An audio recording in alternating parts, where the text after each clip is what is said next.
नमस्कार and welcome to all of you in global lookout. दोस्तों, कुछ दिन बाद ही आप लोग हो सकता है इस न्यूज को सुन भी चुके होंगे कि जून 22 को मोदी जी जाने वाले हैं ऑफिशियल विजिट के लिए व्हाइट हाउस में, यूएसए में। आने वाले टाइम में ये चीज जो है वो बहुत ज्यादा क्लियर दिख रही है कि इंडिया और यूएसए की जो रिलेशन है ये बहुत ही ज्यादा इंप्रूव करने वाले हैं। दोनों कंट्रीज में जो कॉपरेशन है वो आने वाले टाइम में बहुत ही ज्यादा बढ़ने वाला है अलग अलग चीजों को लेके, जैसे कि एनर्जी को लेके हो गया या फिर इंफ्रास्ट्रक्चर डेवलपमेंट को लेके हो गया। दोनों ही कंट्रीज जो है वो कॉपरेशन करने की आगे आने वाले टाइम में बात कर भी रही हैं और दोनों कंट्रीज ये कॉपरेशन कर भी रही हैं।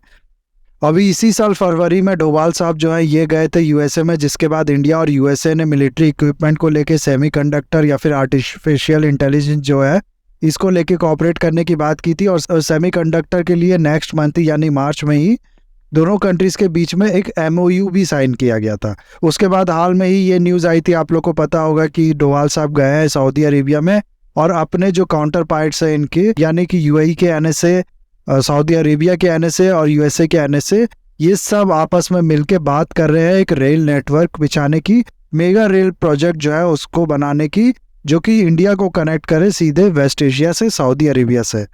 तो इस तरीके की जो बातें हैं, इस तरीके का जो कॉपरेशन है दोनों कंट्रीज के बीच में, वो काफ़ी टाइम से चल ही रहा है। और अभी जो पीएम मोदी की विजिट होने वाली है जून 22 को, जैसा कि बताया जा रहा है, उसमें ये बताया जा रहा है कि जो स्पेशल फोकस होगा वो होगा स्ट्रेटेजिक टेक पार्टनरशिप में कॉपरेशन की, यानी कि लिथियम, सेमीकंडक्टर, इस तरीके की चीज जो आने वाले टाइम में बहुत ज्यादा इंपॉर्टेंट होने वाली है हर कंट्रीज के लिए, उसमें पार्टनरशिप की। उसके बाद डिफेंस इक्विपमेंट को लेके दोनों कंट्रीज कॉपरेट करने की बात करेंगी। फिर क्लीन एनर्जी और स्पेस, इस तरीके की चीजों में कॉपरेट करने के लिए बात होगी दोनों कंट्रीज के बीच में।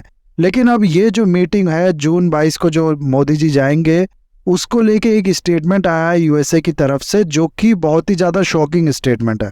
और इस चीज़ की वजह से जो इंडियंस है वो काफ़ी ज़्यादा गुस्सा भी हो गए हैं यूएसए पे। और एक तरीके का आप लोग कह लो कि एक तरफा इंडिया की तरफ से वॉर छेड़ दिया गया है यूएसए के लिए ट्विटर पे। इस कमेंट पे हुआ क्या है कि यूएसए की जो प्रेस सेक्रेटरी है, जीन पेरे इनका नाम है, इनने ये स्टेटमेंट दिया है कि बाइडेन जो है वो ईगर है इंडिया के साथ अपने रिलेशन को स्ट्रेंथन करने के लिए, ताकि ये जो कॉन्टेस्ट है फ्री और ऑटोक्रेटिक सोसाइटीज के बीच में, उसमें फ्री सोसाइटीज की जीत हो। उसके बाद जब इनसे ह्यूमन राइट्स को लेके सवाल किया गया कि इंडिया में जो ह्यूमन राइट अब्यूज हो रहे हैं, उसके बाद भी ये जो मीटिंग है ये सही है या गलत।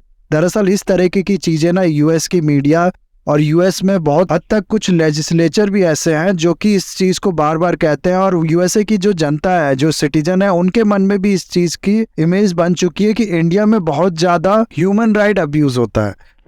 तो उसी चीज को लेके जब इनसे सवाल किया गया तो ये कहती है कि ये जो मीटिंग है ये इसलिए भी जरूरत है क्योंकि ह्यूमन राइट का जो इशू है उससे भी ये रिलेटेड है। यानी कि इनके कहने का मतलब होता है कि ये जो ह्यूमन राइट का इशू है इस पे भी हम लोग बात करेंगे इस चीज में, इस मीटिंग में।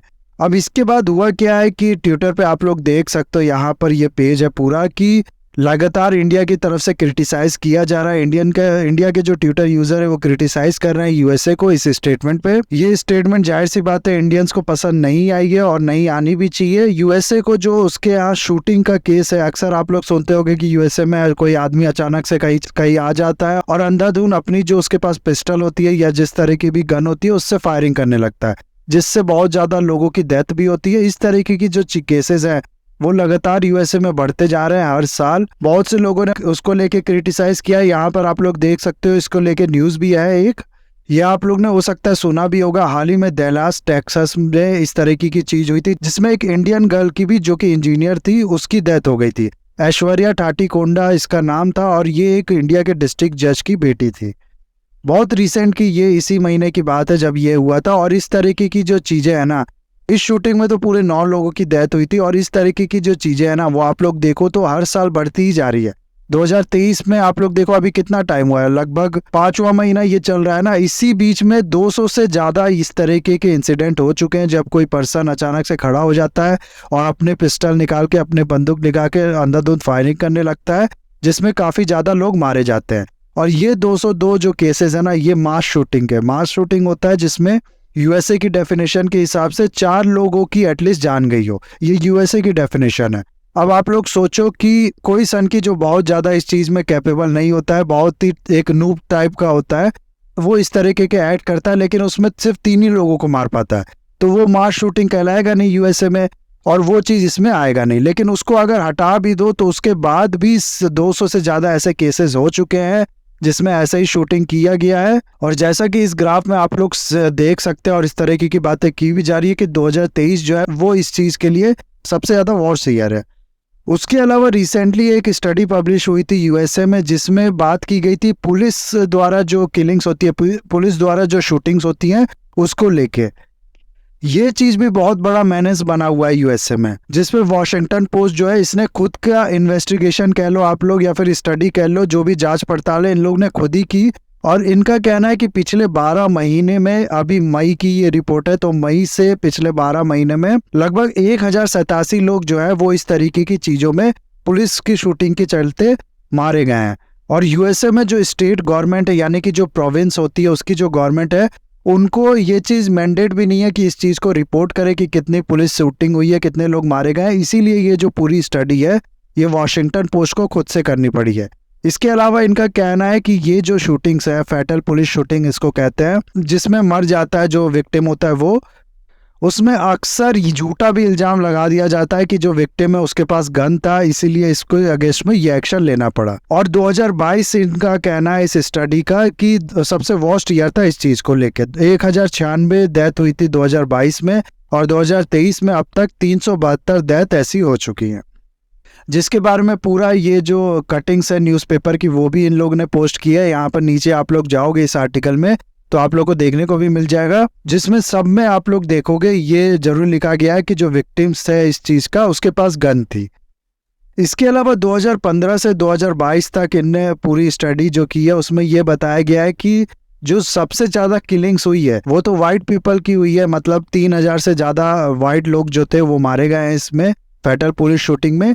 और लेकिन यूएसए अगर आप लोग देखो तो वाइट मेजॉरिटी कंट्री है, ज़्यादातर लोग वहाँ पर वाइट कलर के ही हैं, तो इसमें ये नंबर्स कुछ नहीं बता पाएंगे क्योंकि ज़्यादातर लोग जब वाइट्स है तो जाहिर सी बात है जो कोई क्राइम होगा कुछ होगा तो वो भी उनके अगेंस्ट में होगा। लेकिन अगर आप लोग पॉपुलेशन के रेशियो के हिसाब से देखो ना तो ब्लैक लोग जो हैं उनका रेट ऑफ किलिंग पर मिलियन पॉपुलेशन के हिसाब से डबल है सीधे वाइट लोग से या फिर हिस्पैनिक लोगों से। हिस्पैनिक होते हैं जो आप लोग को बता दूं जो साउथ अमेरिका या फिर सेंट्रल अमेरिका के लोग होते हैं ना उनको हिस्पैनिक कहा जाता है। उस तरीके की जो डायस्पोरा है वो भी काफ़ी ज़्यादा है यूएसए में, तो उनसे कंपेयर करो और वाइट लोगों से कंपेयर करो आप लोग तो ये चीज़ सीधे डबल है। 5.8% पर मिलियन पर ईयर जो ब्लैक लोग हैं उनकी किलिंग्स होती है इस रेट से। और यहीं पर आप लोग देखोगे तो हिस्पैनिक का ये है 2.5 और वाइट लोगों का ये है 2.3। फिर भी इन सब चीज़ों के बाद भी यूएसए को नहीं लगता कि खुद पे काम करने की ज़रूरत है। और ये सब तो छोड़ ही दो आप लोग, अगर ऐसे भी देखो तो पाकिस्तान में हम सब जानते हैं कि क्या चल रहा है। इमरान खान के अरेस्ट के बाद लगातार वहाँ पर वायलेंस हो रहा है। अब तक ऐसा बताया जा रहा है कि 1000 से ज़्यादा लोग अरेस्ट हो चुके हैं और 100 संख्या में ऐसे हैं जो इंजर्ड हो चुके हैं इस पूरे चीज़ में। बहुत रिसेंट की ये न्यूज़ आ रही है कि पाकिस्तान के जो पीएम है उनका जो हाउस है उसके बाहर भी लोगों ने प्रोटेस्ट किया, उसके बाहर भी थोड़ा बहुत वायलेंस देखने को मिला है। ये सब चीज़ चल रहा है पाकिस्तान में। इमरान खान हाल ही में कोर्ट में थे, उनने ये कहा कि मेरे को इंजेक्शन दिया गया था और मेरे को जान का खतरा भी है।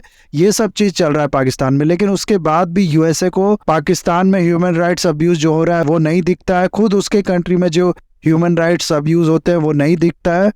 जो वाइट लोगों ने नेटिव्स अमेरिकन्स थे उनको वाइप आउट कर दिया, या फिर यूरोपियन लोगों ने बाकी भी कॉन्टिनेंट में जो हिस्ट्री में लूट मार मचाई है, जो किलिंग्स की है, वो इनको नहीं दिखता। और इन सब चीज़ों को इग्नोर करके ये अपने आप को वर्ल्ड का टीचर समझते हैं। इनको लगता है कि अभी भी इन लोग के पास वाइट मैंस बर्डन जो कहा जाता था वो है कि हम लोग वर्ल्ड को सिखाएं कि कैसे ह्यूमन राइट्स ग्रांट किया जाता है लोगों को। तो इस तरीके से जो सेलेक्टिव ह्यूमन राइट्स अब्यूज़ को कंडेम करना हो गया यूएसए की तरफ से। और इंडिया में तो अब्यूज़ हो भी नहीं रहा, तो झूठा केस बना के झूठी चीज़ दिखा के उसे कंडेम करना हो गया। ये चीज़ एक तरीके से क्लियर करती है यूएसए का जो डबल चेहरा है, जो दोहरा चेहरा है उसको। और कहा ये जा रहा है इस तरीके की भी बातें हैं कि यूएसए का जो commission of international religious freedom है उसके प्रेशर में यूएसए की तरफ से इस तरीके के स्टेटमेंट आते हैं। दरअसल ये जो कमीशन है ये दुनिया भर में जहाँ पर रिलीजियस माइनॉरिटी पे अत्याचार हो रहा है, जहाँ पर ह्यूमन राइट्स अब्यूज़ हो रहा है, उसकी एक लिस्ट देता है हर साल यूएसए के प्रेसिडेंट को कि ये वो कंट्रीज़ हैं। उसको फिर ये डिक्लेयर कर देते हैं यूएसए के प्रेसिडेंट के परमिशन के बाद कंट्रीज ऑफ पर्टिकुलर कंसर्न में।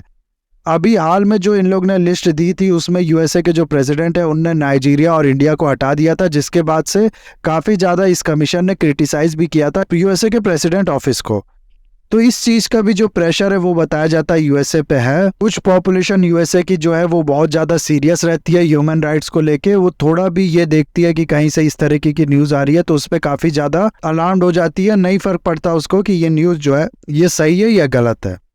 इसीलिए ऐसा कहा जा रहा है कि यूएसए की जो सिटिंग गवर्नमेंट है इस समय उसके ऊपर प्रेशर है और इस तरीके की चीज़ें आगे देखने को मिलेगी भी कि इस तरीके के कमेंट यूएसए से आएंगे। और ये चीज़ देखो आप लोग, इस समय इंडिया जो है इस पे लगातार हर तरफ से प्रेशर बनाए कि कोई एक साइड चुन लो, या तो वेस्ट का या तो ईस्ट का, तो दोनों ही साइड पे आप अगर रहोगे तो ऐसे नहीं चल पाएगा। जो यूएसए वगैरह है ये लगातार प्रेशर बना रही है इंडिया पे कि ये उनका साइड चुन ले, और वही रशिया है, चाइना है, वो प्रेशर बना रही है कि ये क्वाड छोड़ दे, वेस्टर्न कंट्रीज के साथ जो रिलेशन है उसको ये जितना कम कर सकता है कर दे। और फ्यूचर में इंडिया को करना पड़ेगा भी, क्योंकि ये चीज़ जो ये आर्गुमेंट है कि दोनों ही साइड, चाहे एससीओ हो गया चाहे G7 हो गया, ऐसे नहीं चल पाएगा। भले ही दिखाने के लिए ऐसा कर ले इंडिया को, लेकिन एक कॉन्क्रीट स्टेप जो है वो इंडिया को लेना पड़ेगा, कोई एक साइड इंडिया को फ्यूचर में चुनना पड़ेगा।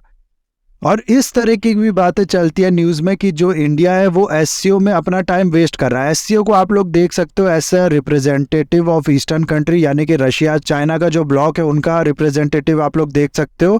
तो ऐसी बात की जाती है कि ये जो ब्लॉक है, ये जो ग्रुप है, इसको एट द एंड इंडिया को छोड़ना पड़ेगा और थोड़ा टिल्ट दिखाना पड़ेगा वेस्टर्न कंट्रीज़ की ओर, क्योंकि एससीओ में आप लोग जानते हो कि रशिया और चाइना जो है वो एक डोमिनेट प्लेयर है, एक डोमिनेट मेंबर है, और ये दोनों ही बहुत ज़्यादा अगेंस्ट है वेस्ट के। और इंडिया ये जो सेंटिमेंट है वो इन लोग के साथ नहीं शेयर करता, यानी इसी तरीके के विचार इंडिया के नहीं है, ये बहुत ज़्यादा अगेंस्ट नहीं है वेस्ट के।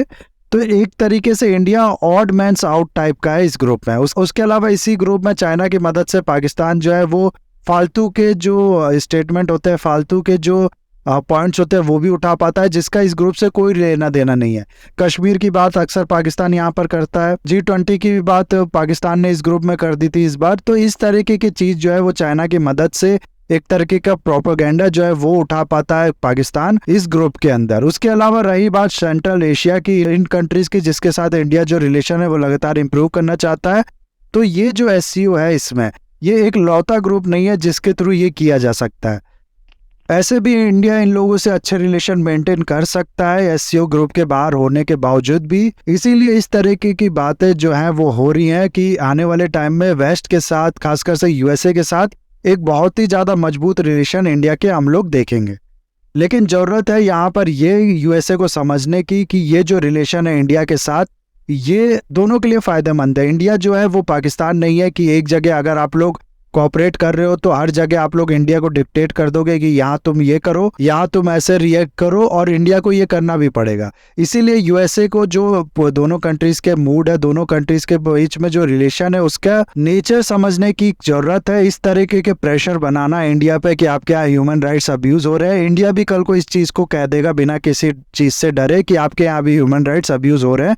और यूएसए के तो जैसा कि मैंने आप लोग के सामने लिस्ट रख दी, एक नहीं बहुत से ऐसे केस है जिसपे सवाल उठाया जा सकता है।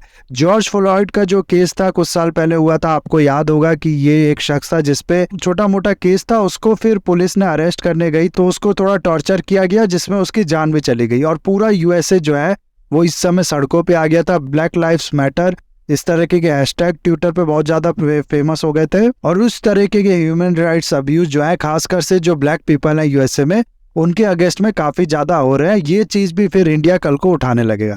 इसीलिए जो म्यूचुअल रिस्पेक्ट है दोनों कंट्रीज़ के बीच में वो होनी चाहिए। जो रियलिटी है यूएसए को वो उसको पता करना चाहिए। कुछ ग्रुप के कुछ लोगों के इन्फ्लुएंस में आके ये कह देना कि इंडिया में ह्यूमन राइट्स अब्यूज़ हो रहा है, ये दोनों कंट्रीज़ के बीच में जो रिलेशन है उसको ख़राब ही करेंगे। तो ये है पूरा वीडियो गाइज। आई होप ये वीडियो आपको अच्छा लगा होगा। इसे लाइक, कमेंट, शेयर, सब्सक्राइब जरूर कीजिएगा। That's all. Have a nice day. Take care.